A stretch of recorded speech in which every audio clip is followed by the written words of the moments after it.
അമ്മ മെലിഞ്ഞു പോയിരുന്നു അമ്മയുടെ ദേഹം ശോഷിച്ചു പോയിരുന്നുവോ? മലമയീ ശയ്യാച്ച സാംവത്സരി, എന്റെ മലമൂത്രത്തെ അമ്മ കൊല്ലക്കണക്കിന് കാലം ശയ്യയാക്കിയിരുന്നുവോ?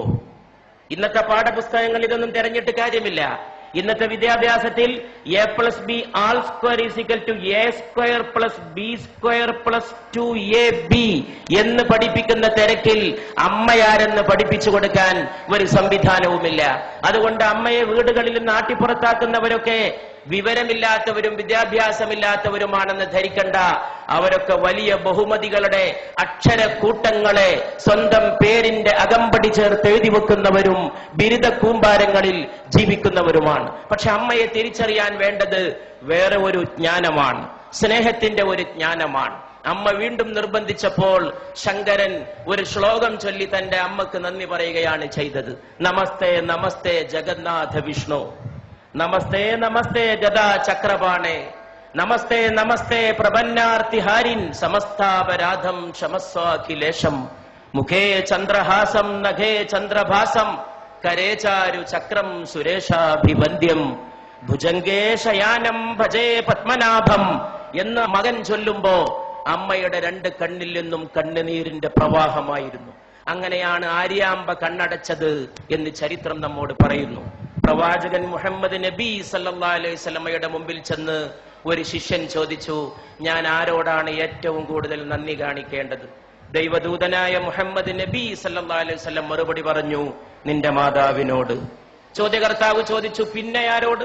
രണ്ടാമത്തെ ആൾ ആരാണെന്നാണ് ചോദ്യകർത്താവിന് അറിയേണ്ടത്. പക്ഷേ അവിടുന്ന് പറഞ്ഞു, നിന്റെ മാതാവിനോട്. പിന്നെ ആരോട് എന്ന് ചോദിച്ചപ്പോ വീണ്ടും പറഞ്ഞു, നിന്റെ മാതാവിനോട്. നാലാമതും ചോദ്യകർത്താവ് ആവർത്തിച്ചു, ഇനി ആരോടാണ് നന്ദി കാണിക്കേണ്ടത്? അപ്പോൾ പറഞ്ഞു, പിതാവിനോട് എന്ന്. 3 വട്ടം മാതാവും 4ാമത് മാത്രം പിതാവ് പോലും കടന്നു വരുന്ന വ്യാഖ്യാനമില്ലാത്ത, വർണ്ണിക്കാൻ കഴിയാത്ത സുഹൃതത്തിന്റെ പേരാണ് അമ്മ എന്ന് പറയുന്നത്. ഒരു കുഞ്ഞ് ജന്മം പ്രാപിച്ച് കുഞ്ഞിനെ അമ്മ മടിയിലിരുത്തി കുഞ്ഞിന്റെ ചുണ്ടിൽ, നമ്മുടെയൊക്കെ ചുണ്ടിൽ ആദ്യത്തെ ദാഹം വൈദ്യുതി തരംഗം പോലെ ത്രസിക്കുമ്പോൾ, അതൊരു ഇലക്ട്രിക് വേവ് പോലെയാണ്. ആദ്യത്തെ ദാഹം വൈദ്യുതി തരംഗം പോലെ നമ്മുടെ ചുണ്ടിൽ ത്രസിക്കുമ്പോൾ മാതാവ് തന്റെ നെഞ്ചത്തെ അമൃത കുംഭങ്ങളോട് തന്റെ മോനെ ചേർത്ത് പിടിക്കുന്നു.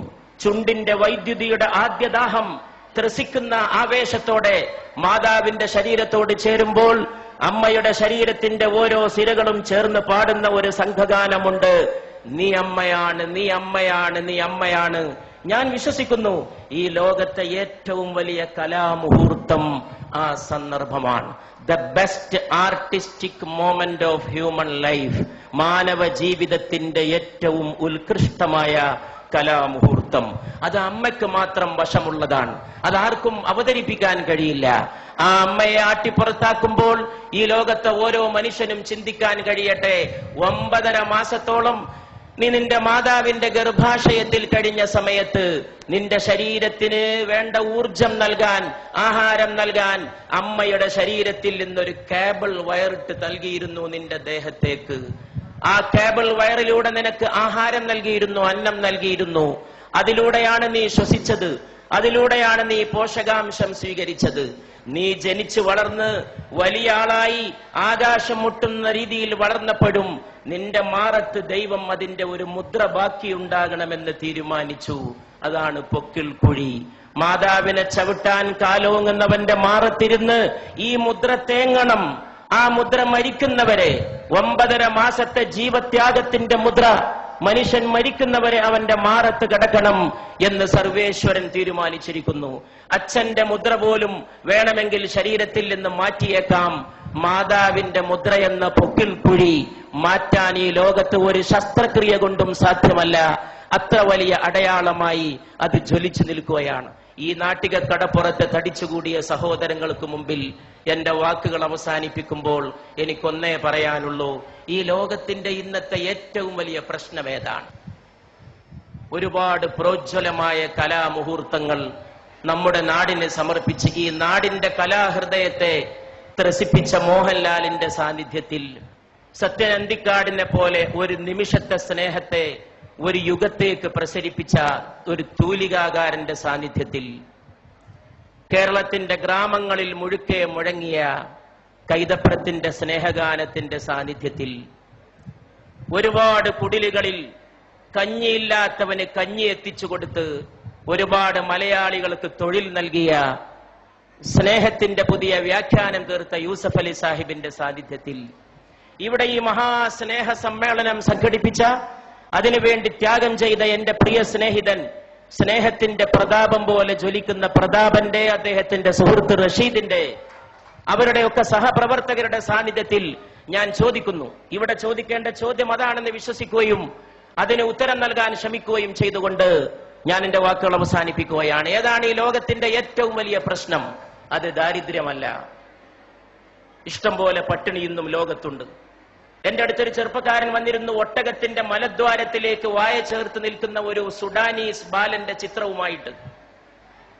ഒട്ടകം വിസർജിക്കുന്നതിന് വേണ്ടി ആ വിസർജ്യം ആഹരിക്കാൻ കാത്തു നിൽക്കുകയാണ്.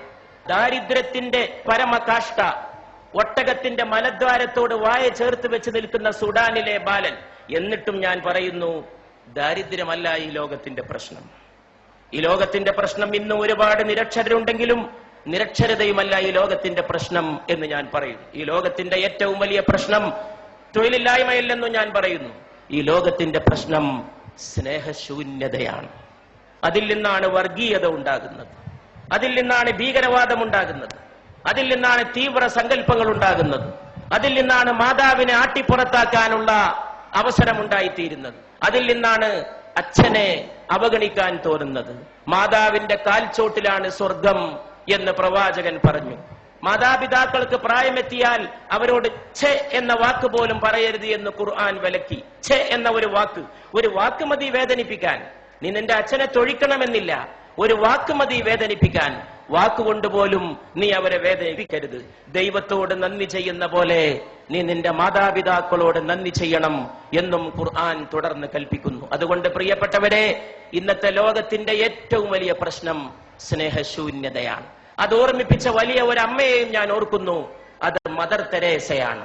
ഇന്ത്യയിലെ വലിയ ഒരമ്മ, ഒരുപാട് മക്കളെ മാറോട് ചേർത്ത അമ്മ, സ്നേഹമെല്ലാം ജയിക്കും, സ്നേഹമെല്ലാം പൊറുക്കും എന്ന് പഠിപ്പിച്ച ആ അമ്മയുടെ പേരിൽ ഈ സ്നേഹ സദസ്, ഇവിടെ കൂടിയ എല്ലാ അമ്മമാരുടെയും പേരിൽ, മോഹൻലാലിന്റെ അമ്മ ഇവിടെ വിളക്ക് കൊളുത്താൻ എത്തിയത് ഒരുപക്ഷെ ഈ മൺതരികൾ നാളെ ഓർത്തേക്കും. കാലങ്ങൾ കഴിഞ്ഞ് ഈ അമ്മമാർ വീട്ടിലേക്ക് പോയാലും നാളെ വൃദ്ധസദനങ്ങൾക്കെതിരായ ഒരു താക്കീതായി, ഇരുട്ടത്തൊരു കിരണമായി, ഒരു ഉൽഫുല്ല ബാലരവിയുടെ അരുണോദയ കിരണമായി, സ്നേഹനിരാസത്തിന്റെ അന്ധകാര സീമകളിലേക്ക് അടിച്ചു വീശുന്ന സ്നേഹപ്രകാശത്തിന്റെ ജ്വാലയായി ഈ തിരി എന്നും കത്തി എരിഞ്ഞു എന്ന് വന്നേക്കും. അപ്പോഴും നിങ്ങളും ഞാനും ഓർത്തേക്കും, നമ്മൾ രാത്രി ഉറങ്ങിക്കിടക്കുമ്പോ നമ്മുടെ പിതാവ് വന്നത്. അർദ്ധരാത്രിക്ക് ശേഷം തൊട്ടിലിൽ കിടക്കുന്ന എന്നെയോ നിങ്ങളെയോ നോക്കി അമ്മയോട് അല്ലെങ്കിൽ ഉമ്മയോട്, അച്ഛൻ അല്ലെങ്കിൽ ബാപ്പ ചോദിച്ചത്, ഉപ്പ ചോദിച്ചത്, എന്റെ മോൻ ഉറങ്ങിയോ? എന്റെ മോൻ. ഈ ലോകത്ത് ട്രാൻസ്ലേഷൻ ഇല്ലാത്ത, പരിഭാഷയില്ലാത്ത ചില പദങ്ങളുണ്ട്, അതിൽപ്പെട്ടതാണിത്. ആ സമയത്ത് പാവം മാതാവ് പറഞ്ഞിരിക്കും, മോൻ ഉറങ്ങി അല്ലെങ്കിൽ മോൾ ഉറങ്ങി എന്ന്. അപ്പൊ ഈ പിതാവ് തൊട്ടിലിൽ നിന്ന് കുഞ്ഞിനെ, നിങ്ങളെ എന്നെ വാരിയെടുത്തത്, മൂക്കോട് ചേർത്ത് ഉമ്മ വെച്ചത്, കവിളത്തും നെറ്റിയിലും ശിരസിലുമല്ല, നമ്മുടെ കുഞ്ഞിക്കാലുകൾ മൂക്കോട് ചേർത്ത് വെച്ച് ആ പാവപ്പെട്ട മനുഷ്യൻ വിതുമ്പിയത്. അതിന്റെ ഒരു സ്നേഹത്തിന്റെ മുഹൂർത്തം ഓർമ്മയുണ്ടെങ്കിൽ കേരളത്തിലെ വൃദ്ധസദനങ്ങൾ മുഴുവൻ അടച്ചിടാനും അവിടെയുള്ള വൃദ്ധ ദമ്പതികളെ സ്വന്തം വീടുകളിലേക്ക് കൂട്ടിക്കൊണ്ടുപോകാനും ഇവിടുത്തെ മക്കൾക്ക് സാധിക്കുമായിരുന്നു എന്ന് ഞാൻ വിശ്വസിക്കുന്നു. ആ സമയത്തൊരു പക്ഷേ ഏതോ ഒരു കവി വിലപിച്ച പോലെ കാലവും വിലപിച്ചേക്കും. ഈ മഹത്തായ സദസ് ഞാനൊരു ഹിന്ദുസ്ഥാനി കവിയുടെ വാക്കുകളെ കൊണ്ട് ഉദ്ഘാടനം ചെയ്യുകയാണ്. घर लौट के रोएंगे माँ बाप अकेले में, घर लौट के रोएंगे माँ बाप अकेले में. വീട്ടു പോയിട്ട് അമ്മയും അച്ഛനും ഒറ്റക്ക് കരയും. घर लौट के रोएंगे माँ बाप अकेले में, മിട്ടി കെ ഖിലോനെ ഭി സസ്തേ ന ഥേ മേലേ മേ. എന്തുകൊണ്ടാണ് വീട്ടിൽ പോയിട്ട് അച്ഛനും അമ്മയും ഒറ്റക്ക് കരയുന്നത്? മണ്ണുകൊണ്ടുണ്ടാക്കിയ കളിപ്പാട്ടത്തിന് പോലും ചന്തയിൽ നല്ല വിലയായിരുന്നു. ഈ കവി വാഴ്ത്തപ്പെടട്ടെ. മണ്ണുകൊണ്ടുണ്ടാക്കിയ കളിപ്പാട്ടത്തിന് പോലും ചന്തയിൽ നല്ല വിലയായിരുന്നു. മനുഷ്യരെ നിർമ്മിച്ചൊരുക്കുന്ന മാതാവിനും പിതാവിനും ഒരു വിലയുമില്ല. ആ കളിപ്പാട്ടത്തിന്റെ വിലയെങ്കിലും അമ്മയ്ക്കും അച്ഛനും തിരിച്ചേൽപ്പിക്കുന്ന മനോഹരമായ ഒരു പ്രഭാതത്തിന്റെ നാന്ദിയാകട്ടെ ഇന്നത്തെ വൈകുന്നേരത്തെ അസ്തമയ ശോഭ എന്ന പ്രാർത്ഥനയോടെ ഞാൻ എന്റെ വാക്കുകൾ അവസാനിപ്പിക്കുന്നു.